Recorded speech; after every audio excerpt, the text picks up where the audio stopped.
This is what obesity does to your body. Fat is a good thing. Your body uses it for Good thing. energy when carbohydrate stores run out. Too much is It not protects your good. organs from trauma and Okay. cells need it to make phospholipids to build their cell membranes. There is no one specific body fat percentage that is ideal, just as there is no one ideal body weight.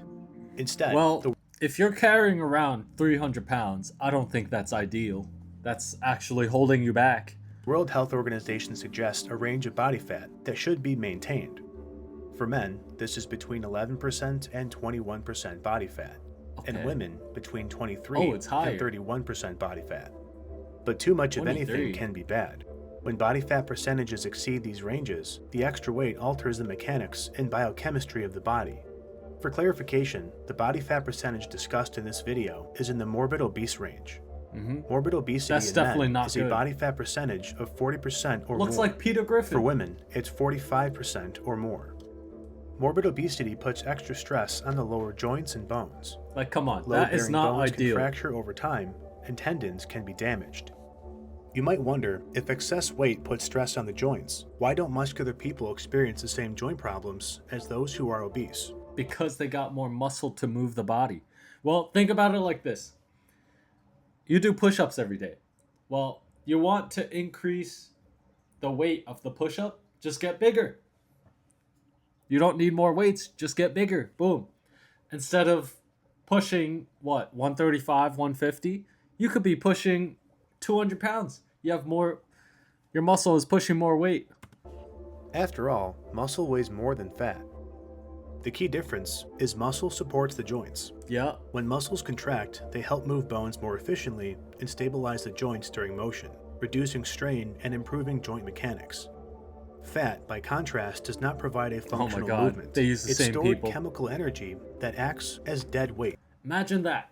Imagine all the fat as potential energy. That's like, all right, I don't think that's like a nuke, right? Imagine my 600-pound life, my 700-pound life, with all that stored energy, they could be considered a nuke if all that potential energy was released all at once.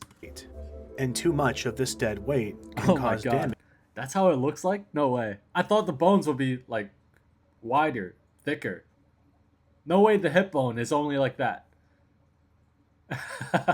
Over time. For example, morbid obese weight can cause the arch of the foot to collapse, I have known that. as fallen arches. Whoa. Probably because I was fat as a kid.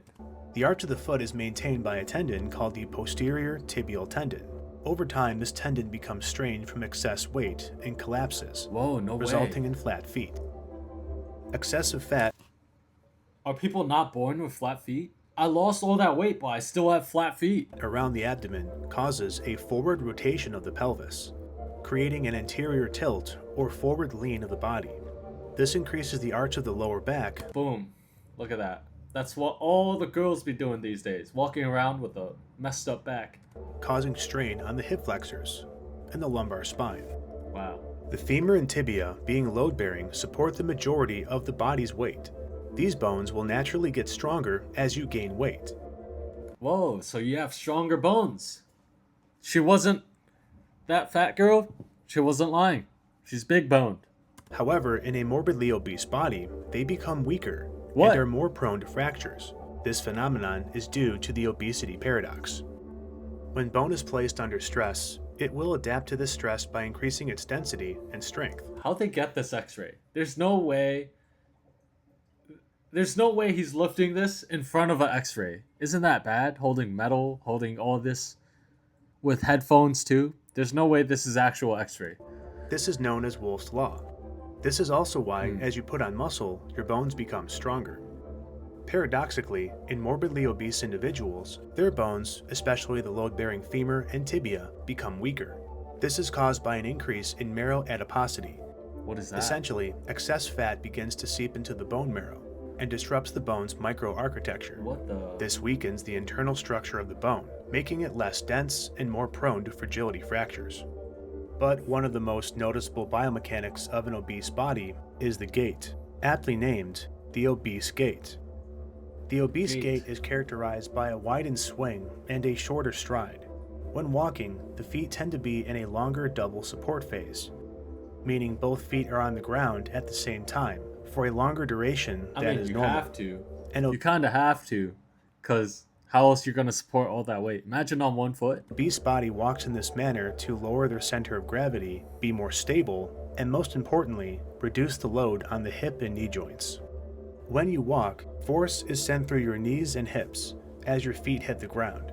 In response, your body generates downward forces through muscles and joint structures Downforce. to support your weight and keep you balanced.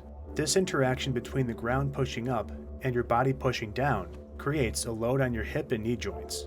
Look at that. More downforce.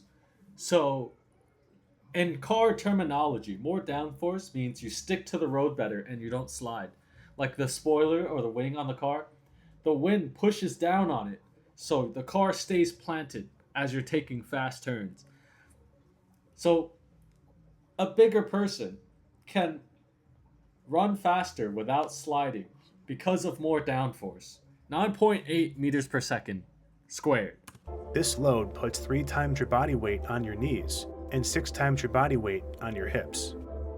For an obese body, the multiplied weight is a Wow. much heavier load on the joints, making conventional walking uncomfortable and tiring. By taking a wider step, it changes the angle at which the force is transferred through their joints. This spreads out the load more evenly across the hips and knees, thereby Oh. reducing They do be waddling. Like, instead of walking, normal, straight, they walk like outward. It looks so relaxing, just strolling around. But it is tiring. discomfort. Though this walking pattern provides some relief, its abnormal movement causes muscle atrophy and joint damage. For example, Atrophy. the obese gait can lead to genu valgum, also known as knee knock.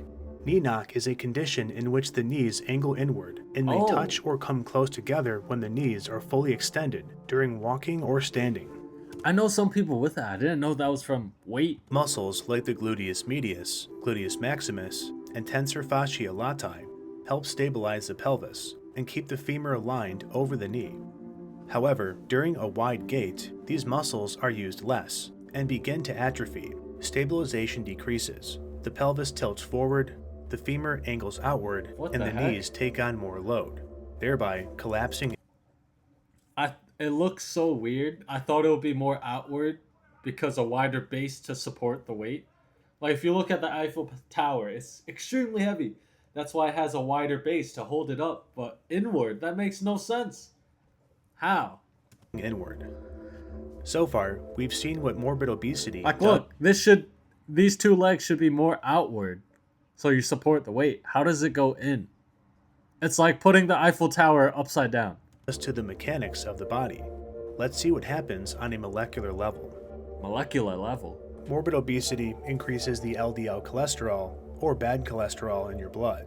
Too much LDL causes plaque to build up in the arteries, increasing the risk of heart disease. This is due to high levels of fatty acids in the blood, which impair the body's Yeah, but like, if you need the fat, like if you're doing high intensity, if you're gaming away, that intense movement in the fingers, that intense brain power, dude, you could use that energy in the blood, ready to go. ability to allocate fat for energy. Let's see how this works. When your muscles need energy, they break down glucose from long-chain carbohydrate stores, called glycogen. Yeah. These glycogen stores are found in muscle and liver cells. When these stores are used up from fasting or high-intensity activity like running, the body switches to fat reserves for energy Bro, you know how much energy you got? You could run for miles, run for days, run for weeks. It's like you never run out of energy. production. In order to get fat from your adipose tissue to your muscle tissue, fat is released into the bloodstream. Look at It's that. carried to the Ready to liver, go. where it's packaged into particles of cholesterol Ketones. called VLDL cholesterol. The liver releases these particles of VLDL cholesterol back into the blood, where they bind to muscle cells, get absorbed, and are Oh. used for energy. I thought it was ketones. In cases of morbid obesity, fat is released into the blood, not because muscles need it for energy, but because adipose stores are overfilled. It's like a lawnmower. You know how they mix fuel and oil together? Boom. 2 in 1, ready to go. As a result, fat will occasionally leak into the bloodstream. The liver packs this fat into VLDL cholesterol particles and sends it back into the blood. However, VLDL cholesterol does not get taken up by muscle cells, as they have not depleted their own glycogen stores, so it sits in the blood until it's needed. When VLDL stays in the blood for a long time, it's converted to LDL cholesterol by lipase enzymes. LDL has a very high cholesterol composition, making it very sticky, which is why it's the bad cholesterol. Oh my god. Due to its sticky surface, LDL cholesterol will bind to openings on blood vessels. Look at that. See? That was like an injury. And the blood or the fat came and filled it up. That are created from inflammation. When it gets wedged into these openings, it gets stuck. Look at that. It heals it. It patches the messed up road. Imagine this a sidewalk. Hey, look, it just patched it. Just a couple more of these. You had a smooth sidewalk. And is converted to plaque, causing atherosclerosis. It's like cement. You wouldn't walk on wet cement. As LDL cholesterol builds up in the arterial wall, it impedes blood flow until it causes a complete blockage, causing a heart attack. Whoa. Does it do that?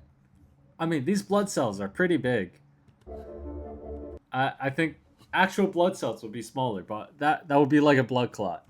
Excess fat doesn't just clog your arteries, it clogs your liver as well, causing fatty liver disease. Dang. Fatty liver disease is a condition where liver tissue becomes scarred from storing too much fat. Dang. As adipose cells become less efficient at storing fat, the body has to store it in a secondary location, which in this case is the liver.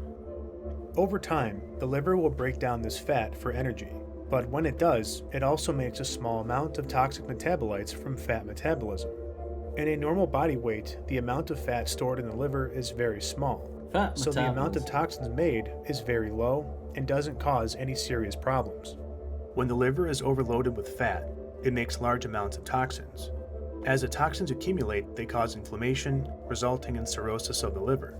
Liver damage is a serious problem because it becomes less efficient at breaking down toxins. Oh, that looks disgusting. Toxins like ammonia, alcohol, medications, and even environmental toxins linger in the body, causing additional problems.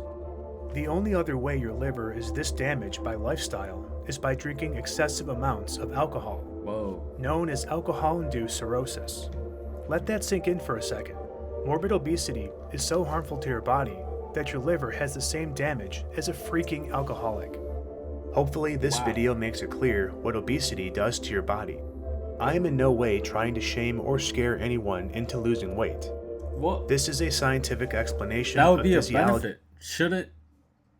Shouldn't you promote weight loss?